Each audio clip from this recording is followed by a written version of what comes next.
Princess কাট blouse তো আমি অনেকবারই দেখেছি, কিন্তু আজকে কিছু গুরুত্বপূর্ণ টিপস সহ বলবো। তো আশা করি তোমাদের ভিডিওটি ভালো লাগবে। হ্যালো বন্ধুরা, welcome back to my channel. তো চলো আজকে ভিডিওটি শুরু করা যাক।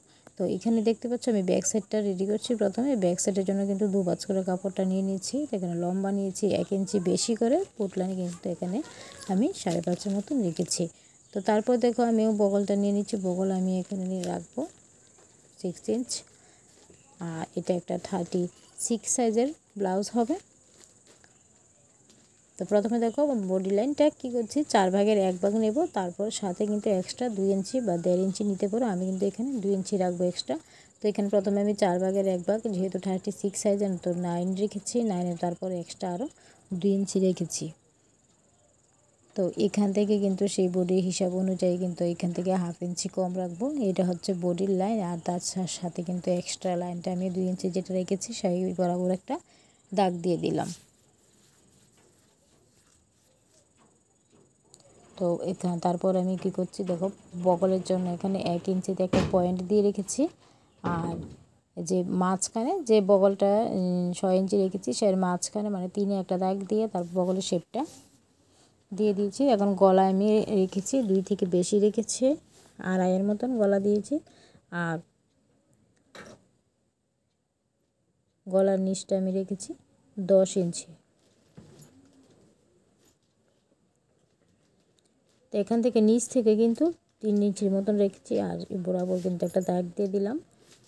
এখন গলার জন্য একটা সুন্দর একটা শেপ দিয়ে দেব। প্রথমে 3-এ একটা দাগ দিয়ে দিলাম, তারপর 3-এ আরেকটা দাগ দিয়ে দিলাম। তো এখানে গোলের মতনই একটা শেপ হবে।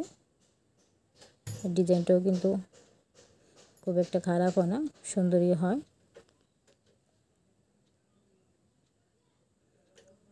দাগের বাইরে গেলে কিন্তু বন্ধুরা কোনো সমস্যা নেই, যে প্রথম থেকে আর লাস্ট অবধি কিন্তু তুমি একই রকম রাখবে। তো আশা করি এতটুকু পর্যন্ত বুঝতে পেরেছো বন্ধুরা। তো এখন আমি কাটিং করে নেব। প্রথম থেকে যে গলার 2 বা 2.5 ইঞ্চি যা নিয়ে থাকি সেটা ঠিক রেখে বাকি কিন্তু মাছ দিক থেকে কিন্তু একটু দাগের বাইরে গেলে কিন্তু কোনো সমস্যা হয় না।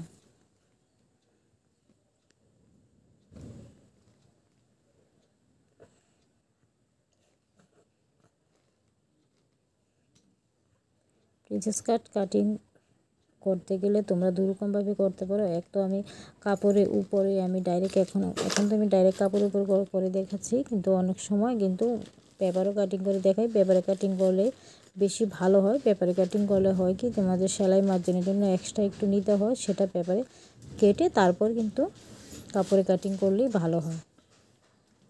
তো এখানে যেহেতু আমি এক্সট্রা কাপড় রেখেই করছি, তো আমি এখানে ডাইরেক্ট কাপড়ই করব। তো এই হচ্ছে পেছন পার্টে দেখো নিচে টেকিংয়ের জন্য চিহ্ন দিয়ে দিয়েছি। আর এটা কিন্তু পেছনে হুক হবে, ব্যাক সাইড হুক হবে। তো সামনের প্রিন্সেস কাটের জন্য দেখো কাপড় নিয়েছি। তো এটা একটু লম্বা রেখেছি 1 ইঞ্চির মতন সাইড থেকে, আর নিচ থেকে কিন্তু 1 ইঞ্চির মতন কাপড় এক্সট্রা রেখেছি। আর এইভাবে এটাই নিয়ম। তাই দেখো তোমাদের দেখিয়ে দিচ্ছি, নিচ থেকেও কিন্তু আমার একটু বেশি আছে আর সাইড থেকেও কিন্তু বেশি আছে। দেখো সাইড থেকেও বেশি আছে, নিচ থেকেও বেশি আছে। কেননা অনেক সময় হয় কি, প্রিন্সেস কাটের যে সামনের যে পার্টগুলো সেলাইয়ের পর একটু কাপড় কম বেশি হয়ে যায়, তো একটু বেশি রাখলেই ভালো হয়। তো সমানভাবে দুটো পার্ট একসাথে রেখে তো প্রথমে কি করব, বগলের দিক থেকে বা কাঁধের দিক থেকে গলার দিক থেকে এই পয়েন্টগুলো একটু মিলিয়ে নেব। আর বেশি কিছু করতে হয় না, সাইড থেকে একটা দাগ দিয়ে দিচ্ছি। তো এখন এই কাপড়ের উপর কিন্তু আমি প্রিন্সেস কাটের শেপটা দেবো। তো প্রিন্সেস কাটের শেপটা দেওয়ার জন্য প্রথমে কিন্তু আমার প্রয়োজন হবে সামনের গলাটা এঁকে নেব। সামনের গলা আমি 6 ইঞ্চি রেখেছি। 6 ইঞ্চি রেখে সেই সামনের গলাটা শেপটা দিয়ে দেবো। একটা গোল রাউন্ড রেখেছি।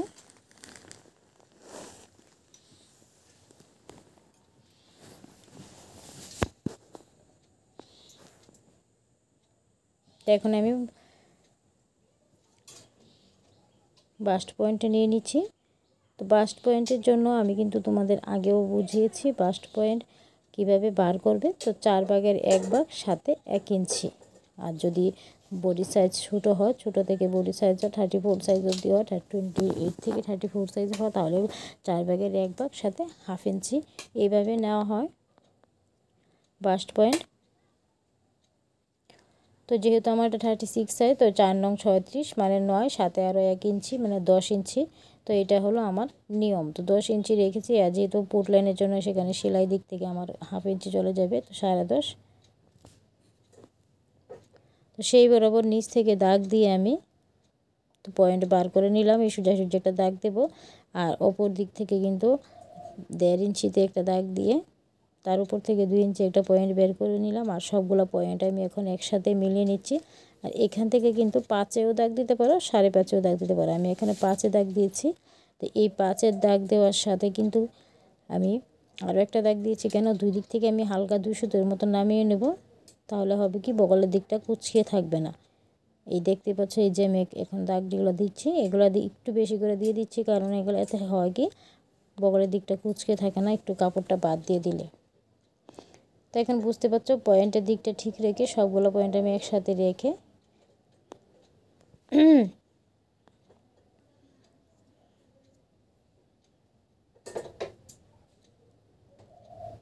দাগ দিয়ে নিচ্ছি। এখন আমি বাকি অংশটা কী করব, কাটিং করে নেব।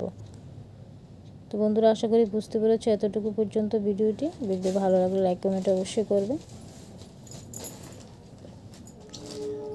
আর যদি নতুন ভিজিট করে থাকো চ্যানেলে, অবশ্যই চ্যানেলটি সাবস্ক্রাইব করে যাবে। পাশে থাকা বেল আইকনটি প্রেস করে রাখবে নতুন নতুন ভিডিও আপডেট সবার আগে তোমাদের কাছে পৌঁছানোর জন্য। তো এই যে মাঝখানের দিকটা দেখতে পাচ্ছ, এটা কিন্তু কেটে বাদ দিয়ে দিতে হবে, তাহলে কিন্তু প্রিন্সেস কাটের যে শেপটা বলি শেপটা সুন্দর হয়ে আসবে। এই দিকটা যদি কাটিংটা সুন্দর করে কাটতে পারো তোমরা।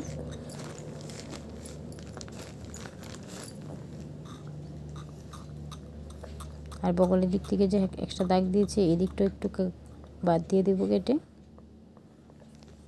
তো এই হচ্ছে আমার প্রিন্সেস কাট হয়ে গেছে।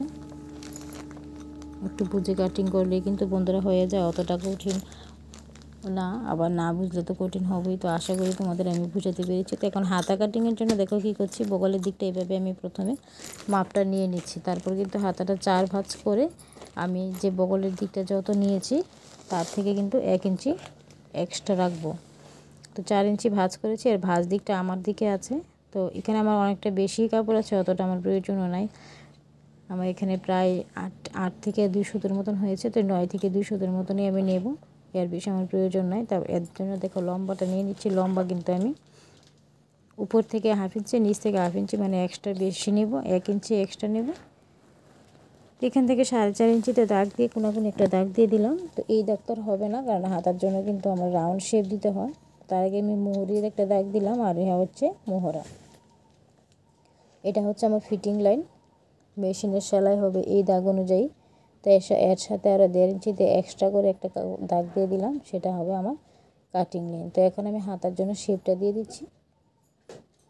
এই হয়ে গেল আমার হাতা।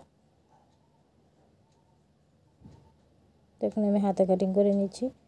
তো আজকের এই ভিডিওতে বন্ধুরা আমি কাটিং দেখিয়েছি। আশা করি তোমাদের ভিডিওটি ভালো লাগছে।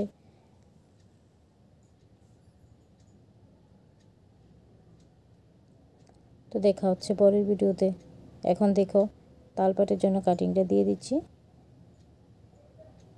তালপাটের শেপটা দিয়ে একটু চিহ্ন দিয়ে দিলাম, যেন সেলাইয়ের সময় যেন মনে থাকে যে এই দিকটা আমার তালপাটের চিহ্ন। এবং পুরো সবগুলো লাইন আমি তোমাদের একসাথে করে দেখিয়ে দিচ্ছি।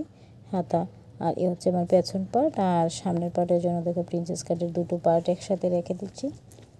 তো দেখা হচ্ছে পরের ভিডিওতে। ততক্ষণের জন্য ভালো থাকবেন, সুস্থ থাকবেন, টাটা।